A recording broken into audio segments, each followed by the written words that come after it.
And there you have it, everyone.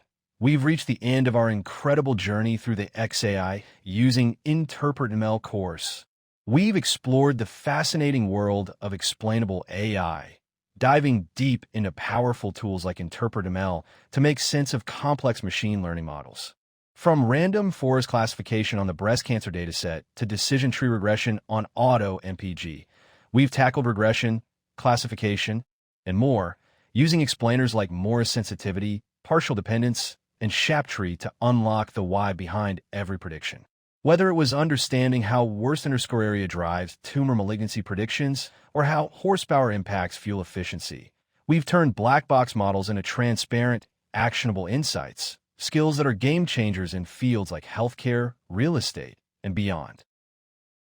InterpretML has shown us that AI doesn't have to be a mystery. We can make it interpretable, trustworthy, and impactful.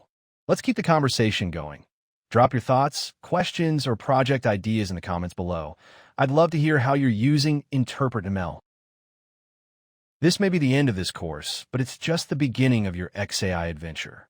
Keep exploring, keep learning, and let's make AI more transparent together. Thank you so much for being part of this journey. I can't wait to see you in the next one.